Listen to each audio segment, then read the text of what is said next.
Friends, എല്ലാവർക്കും നമസ്കാരം. നമ്മുടെ ഇഷ്ടപരമ്പരയുടെ നാളത്തെ വിശേഷങ്ങളിലേക്ക് ഏവർക്കും സ്വാഗതം.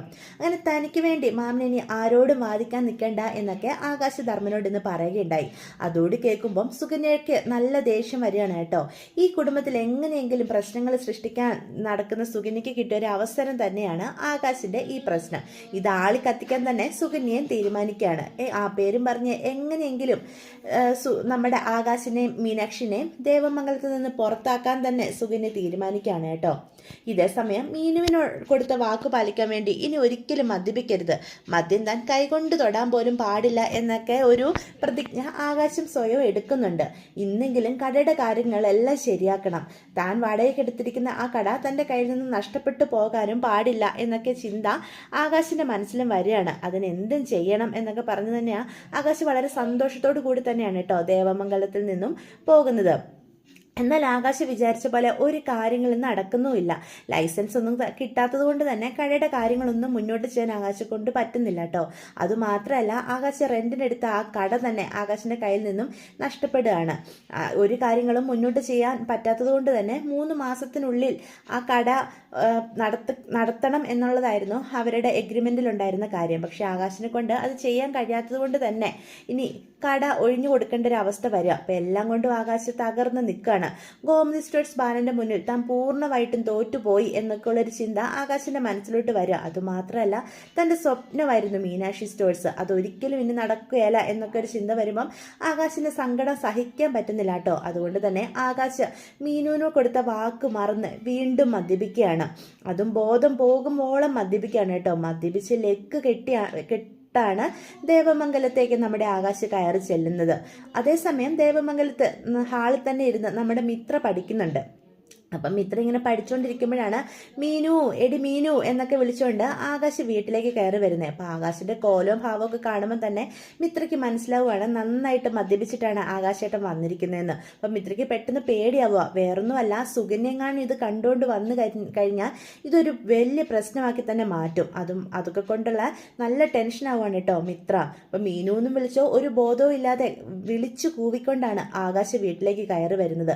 എന്ത് ചെയ്യണമെന്നറിയാതെ മിത്ര നിൽക്കുക. അപ്പം മിത്രനെ കാണുമ്പോഴത്തേക്കും ആകാശ് പറയും, ആ മിത്രേ, നീ ഇവിടെ ഇരുന്ന് പഠിക്കുമായിരുന്നോ? നിന്റെയും ആഗ്രഹങ്ങളൊന്നും നടക്കാൻ പോകുന്നില്ല മിത്രേ. നിന്റെ സ്വപ്നം എന്താ? ഒരു പോലീസുകാരി ആവണമെന്നുള്ളത്. പക്ഷെ എൻ്റെ അച്ഛൻ, ആ മനുഷ്യൻ നിന്നെ ഒരിക്കലും അതൊന്നും നടത്താൻ സമ്മതിക്കില്ല. ഇപ്പം തന്നെ കണ്ടില്ലേ, ഞാൻ സ്വന്തമായിട്ടൊരു കട തുടങ്ങുന്നത് അങ്ങേർക്ക് ഇഷ്ടമല്ല. അതുകൊണ്ട് എല്ലായിടത്തും എന്നെ ചവിട്ടി താഴ്ത്തുക ചെയ്യുന്നത്. ആർക്കും എന്നെ മനസ്സിലാക്കാൻ പറ്റുന്നില്ല.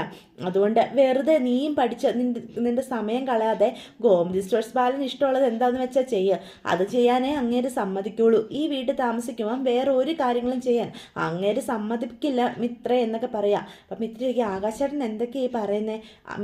മീനു ചേച്ചിക്ക് കൊടുത്ത വാക്ക് മറന്ന് ആകാശേട്ടൻ വീണ്ടും മദ്യപിച്ചോ എന്നൊക്കെ ചോദിക്കാം. ആ മീനു, അവൾ എവിടെ? എൻ്റെ ഭാര്യ. പാവം മീനു, ഈ ആകാശിന്റെ അവസ്ഥ കണ്ട് അവൾക്ക് സങ്കടമുണ്ടെന്നൊക്കെ എനിക്കറിയാം. പക്ഷെ അവളും കൂടി കാരണമാണ് ഞാൻ ഈ അവസ്ഥയിലായെന്ന് അവൾ എന്താ ചിന്തിക്കാത്ത എന്നൊക്കെ പറഞ്ഞ് മീനു പറ്റിയും ആകാശ് സംസാരിക്കാം കേട്ടോ. അപ്പം ആ സൗണ്ട് കേട്ടുണ്ട് മീനാക്ഷി ഹാളിലേക്ക് വരിക. അപ്പോഴത്തേക്ക് മീനാക്ഷിക്ക് ഒത്തിരി സങ്കടം തോന്നുക. ആകാശ്, നീ ഇത് എന്ത് കോലത്തിലേക്ക് കയറി വന്നിരിക്കുന്നേ? നീ ഇന്ന് രാവിലെ എനിക്ക് തന്ന വാക്ക് ഇത്ര പെട്ടെന്ന് നീ മറന്നോ? ഇനി ഒരിക്കലും മദ്യപിക്കില്ലെന്ന് പറഞ്ഞിട്ട് ഒരു ബോധം ഇല്ലാതെയാണോ നീ കയറി വന്നിരിക്കുന്നത് എന്നൊക്കെ ചോദിക്കുക. അപ്പം പെട്ടെന്ന് മിത്ര പറയും, ചേച്ചി എങ്ങനെയെങ്കിലും ആകാശേട്ടനെയും കൂട്ടിക്കൊണ്ട് റൂമിലോട്ട് കയറിപ്പോ, കാരണം ആ സുകന്യ ചേച്ചി ഇവിടെ എവിടെയെങ്കിലും കാണും. ഇതും കണ്ടുകൊണ്ട് വന്നു കഴിഞ്ഞാൽ അപ്പം തന്നെ അച്ഛനോട് പറഞ്ഞു കൊടുക്കുകയും ചെയ്യും. ആ ചേച്ചിക്ക് അറിയാലോ, ഇനിയും മദ്യപിച്ച് വന്നു കഴിഞ്ഞാൽ ദേവമംഗലത്ത് നിന്ന് ഇറങ്ങണമെന്നല്ലേ പറഞ്ഞിരിക്കുന്നത്. അതുകൊണ്ട് എത്രയും പെട്ടെന്ന് ആരും കാണുന്നതിന് മുന്നേ ചേച്ചി എങ്ങനെയെങ്കിലും റൂമിലേക്ക് വിളിച്ചോണ്ട് പോ എന്നൊക്കെ മിത്ര പറയാം. അപ്പം മീനുവിന് പെട്ടെന്ന് ടെൻഷൻ ആവുക. ഈശോ, വാ ആകാശേ, നമുക്ക് റൂമിൽ പോയി സംസാരിക്കാം. ഇവിടെ നിന്ന് സംസാരിച്ചാൽ നീ എല്ലാവരും അറിയിക്കൂ എന്നൊക്കെ ചോദിക്കാം കേട്ടോ. അപ്പം ആകാശ് പറയും, എല്ലാവരും അറിയട്ടെ. ഈ ആകാശം ഒന്നും ഇല്ലാത്തവനായി, അത് കാണാനായിരുന്നല്ലോ ഇവിടെ ഉള്ളവരുടെ ആഗ്രഹം. എല്ലാവരും കാണട്ടെ ആകാശിൻ്റെ ഈ വിജയം എന്നൊക്കെ പറഞ്ഞ് ആകാശ് ഒരു ബോധമില്ലാതെ പിച്ചും പേയും ഒക്കെ വിളിച്ചു പോവാണ് കേട്ടോ. ഒരു വിധത്തില് മീനാക്ഷി ആകാശിനെ വലിച്ചുകൊണ്ട് റൂമിൽ കൊണ്ട് ഒരു കസേര കൊണ്ട് ഇരുത്തും. എന്നിട്ട് പറയും, നീ എന്ത് കോലത്തിലട ഈ വന്നിരിക്കുന്നേ? നിന്നെ മാത്രം വിശ്വസിച്ച് എൻ്റെ അച്ഛനെ അമ്മയെ വരെ ഉപേക്ഷിച്ച് ഇറങ്ങി വന്നവളായി ഞാൻ. എനിക്ക് ഇന്നും കൂടി നീ വാക്ക് തന്നിട്ട് വീണ്ടും മദ്യപിച്ച് എൻ്റെ മുന്നിൽ വരാൻ നിനക്ക് എങ്ങനെ തോന്നി? ഇന്നും നിനക്ക് വേണ്ടി വാദിച്ചവളാ ഞാൻ. നിന്നെ എല്ലാവരും കുറ്റപ്പെടുത്തിയപ്പോഴൊക്കെ നിനക്ക് വേണ്ടി അല്ലേടാ ഞാൻ വാദിച്ചത്. എന്നെ വീണ്ടും വീണ്ടും എല്ലാവരുടെ മുന്നിൽ നാണം കെടുത്തുവല്ലേ നീ എന്നൊക്കെ മീനാക്ഷി ചോദിക്കും കേട്ടോ. അപ്പോൾ ആകാശ് പറയും, മീനു, നിന്നെ എനിക്ക് ഒത്തിരി ഇഷ്ടമാണ്. നിന്നെ ഞാൻ നാണം കെടുത്തിയല്ല മീനു, എൻ്റെ സങ്കടം കൊണ്ടാണ് ഞാൻ ഇങ്ങനെയൊക്കെ ചെയ്തത്. നിനക്കൊരു കാര്യം അറിയോ, ഞാൻ കട തുടങ്ങാൻ എടുത്തിരുന്ന എല്ലാം പോയി. ആ റെൻറ്റിനെടുത്ത കടയും നഷ്ടപ്പെട്ടു. ഇനി എനിക്ക് ഒന്നുമില്ല. ഞാൻ വീണ്ടും വട്ടപൂജയായിട്ട് നിൽക്കുക എന്നൊക്കെ പറഞ്ഞ് ആകാശ് സങ്കടപ്പെടും കേട്ടോ. അപ്പോൾ ഈ ബഹളം എല്ലാം കണ്ടുകൊണ്ട് സുകന്യാണെങ്കിൽ മീനുവിൻ്റെ ആകാശിൻ്റെ റൂമിൻ്റെ വാതിക്കലേക്ക് വരികയാണ്. അപ്പം ആകാശ് വീണ്ടും മദ്യപിച്ച് നിൽക്കുന്ന കാണുമ്പം ആകാശ് പറയുന്നത് എന്താണ് ശ്രദ്ധിച്ച് കേൾക്കുക കേട്ടോ, ഒളിച്ചു നിന്ന് നമ്മുടെ സുകന്യ. അപ്പം നീ എന്തൊക്കെയാ ഈ പറയുന്നത്? നീ ഒന്നും പറയണ്ട മീനു, എൻ്റെ ഈ അവസ്ഥയ്ക്ക് ഒരു പരിധി വരെ നീയും കാരണക്കാരിയല്ലേ. നിനക്ക് ആ ലൈസൻസ് തന്നാൽ എന്തായിരുന്നു? അങ്ങനെ ആയിരുന്നെങ്കിൽ എനിക്ക് കട തുടങ്ങായിരുന്നു, ഒന്നും എനിക്ക് നഷ്ടപ്പെടില്ലായിരുന്നു. ഞാനും സ്വന്തമായിട്ടൊരു കടയൊക്കെ തുടങ്ങിയേനെ. ഇതൊക്കെ ആർക്ക് വേണ്ടിയാണ് ഞാൻ ചെയ്യുന്നത്? നിനക്ക് വേണ്ടിയല്ലേ. ഞാൻ ഒരിക്കലും നന്നാവുന്നത് ആർക്കും ഇഷ്ടമല്ല. ഞാൻ വീണ്ടും ആ ബാലൻ്റെ കീഴിൽ ജീവിക്കേണ്ട അവസ്ഥ വന്നില്ലേ. വെറും ജോലിക്കാരനായിട്ട് എനിക്ക് ഒരിടത്തും എത്താൻ പറ്റില്ല എന്നൊക്കെ പറഞ്ഞ് ആകാശ അങ്ങനെയൊക്കെ സംസാരിക്കുകയാണ് കേട്ടോ. അപ്പം മീനാക്ഷി പറയും, നീ ഒന്നും മിണ്ടാതിരിക്കുക, നീ ഇങ്ങനെ മദ്യപിച്ചിട്ടുണ്ടെന്ന് ഇവിടെയുള്ള എല്ലാവരെയും അറിയിക്കണോ? ദേ അച്ഛൻ എന്താ രാവിലെ പറഞ്ഞതെന്ന് നിനക്ക് ഓർമ്മയുണ്ടല്ലോ. ഇനിയും കുടിച്ചിട്ട് വന്നു കഴിഞ്ഞാൽ നമ്മളെ ഈ വീട്ടിൽ നിന്ന് ഇറക്കി വിടുമെന്നാണ് പറഞ്ഞിരിക്കുന്നത് എന്നൊക്കെ പറയാം. ഇറക്കി വിടട്ടെ, നമുക്ക് പോകാം. അങ്ങനെയെങ്കിലും ഈ ദേവമംഗലത്തിൽ നിന്ന് നമുക്ക് പോകാം മീനു, നമ്മളെങ്കിലും രക്ഷപ്പെടട്ടെ എന്നൊക്കെ അപ്പം ആകാശ് പറയണേ കേട്ടോ. അപ്പോൾ പെട്ടെന്ന് സുകന്യ അകത്തേക്ക് കയറി വരികയാണേ. അപ്പോൾ സുകന്യനെ കാണുമ്പോൾ മീനാക്ഷിക്ക് എന്ത് ചെയ്യണമെന്ന് അറിയത്തില്ല. അപ്പം മീനാക്ഷിയോട് പറയും, ഞാൻ മീനാക്ഷിയോട് രാവിലെയും കൂടി പറഞ്ഞതല്ലേ ഈ ആകാശിനെ ഉപേക്ഷിച്ച് എവിടെയെങ്കിലും പോകാൻ, ഒന്നുമല്ലേലും ഒരു ജോലി ഉള്ളതല്ലേ എന്നൊക്കെ ചോദിക്കുകയാണ് കേട്ടോ. അപ്പോൾ ആകാശിന് ദേഷ്യം വരും. എൻ്റെ ഭാര്യ എന്നെ ഉപേക്ഷിക്കണമെന്ന് പറയാൻ നിങ്ങൾ ആരാ എന്ന് ചോദിക്കും. ഞാൻ ആരാന്നൊക്കെ ആകാശിന് അറിയത്തില്ലേ? ഞാൻ സ്ഥാനം കൊണ്ട് ആരാന്നറിയാലോ, നിങ്ങളുടെ മാമൻ്റെ ഭാര്യയാണ് ഞാൻ. ആ ബഹുമാനമൊക്കെ ഞാൻ അർഹിക്കുന്നില്ലേ എന്ന് ചോദിക്കാം. ബഹുമാനം അർഹിക്കുന്നവർക്ക് മാത്രമേ ഈ ആകാശ് കൊടുക്കുള്ളൂ എന്നൊക്കെ പറഞ്ഞാൽ ആകാശ് സുകന്യയോട് ദേഷ്യപ്പെടും കേട്ടോ. എന്തായാലും ബാലേട്ടൻ ആകാശിൻ്റെ ഈ കോലം കണ്ടു കഴിഞ്ഞ് കഴിയുമ്പം എന്ത് പറയുമെന്ന് മീനാക്ഷിക്ക് അറിയാലോ എന്ന് ചോദിക്കാം. കള്ളു കുടിച്ച് ബോധമില്ലാതെ ഇങ്ങനെ നടക്കുന്ന ഒരാളെ ഞാൻ എൻ്റെ ജീവിതത്തിൽ ഇങ്ങനെ അടുത്ത് കാണുന്നത് ഈ ആകാശിനെ തന്നെയാണ്. എൻ്റെ കുടുംബത്തിലൊന്നും ആരും ഇതുപോലെ മദ്യപ്പിക്കില്ല. എൻ്റെ അച്ഛനൊക്കെ മദ്യം കൈകൊണ്ട് പോലും തൊടത്തില്ലായിരുന്നു. ഇതിപ്പം കള്ളു കുടിച്ച് വെറും വിവരമില്ലാത്ത നടക്കുവാണല്ലോ ആകാശ എന്നൊക്കെ ചോദിക്കുക. ഒന്നുമില്ലേലും നല്ല വിദ്യാഭ്യാസമുള്ള ആളല്ലേ, അതിൻ്റെ ഒരു പക്വത പോലും ആകാശ് കാണിക്കുന്നില്ലല്ലോ എന്നൊക്കെ ചോദിക്കുകയാണ് കേട്ടോ. അപ്പം മീനാക്ഷിക്ക് ഒന്നും പറയാനില്ല. എന്ത് പറയാനാന്നുള്ള അവസ്ഥയിൽ സങ്കടപ്പെട്ടുകൊണ്ട് മീനു നിൽക്കുവാണേ.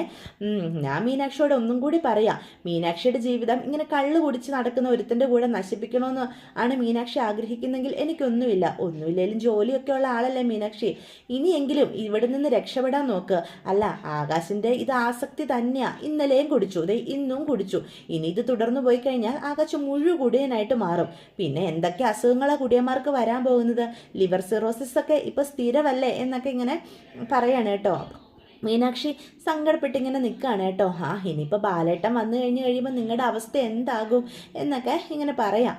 അതിനും മീനാക്ഷി മറുപടി ഒന്നും പറയുന്നില്ല, സങ്കടപ്പെട്ടിങ്ങനെ തന്നെ നിൽക്കുകയാണ്. അതേസമയം ബാലൻ വന്നു കഴിയുമ്പോൾ തന്നെ സുകന്യാണെങ്കിൽ ബാലനെയും കാത്തു നിൽക്കുക. ഞാൻ ബാലേട്ടനോടൊരു കാര്യം പറയാനാ കാത്തു നിന്നതാ, എന്താ സുകന്യ എന്നൊക്കെ അപ്പോൾ ചോദിക്കുക. ബാലേട്ടനല്ലേ രാവിലെ എന്നോടൊരു വാക്ക് പറഞ്ഞിരുന്നത്? എന്ത് വാക്ക്? അല്ല, മദ്യപിച്ച് വരുന്ന ആകാശമുള്ള വീട്ടിൽ ഞങ്ങൾ താമസിക്കില്ലെന്ന് പറഞ്ഞപ്പോൾ എന്താ പറഞ്ഞത്? അത് ഞാൻ പറഞ്ഞതാ.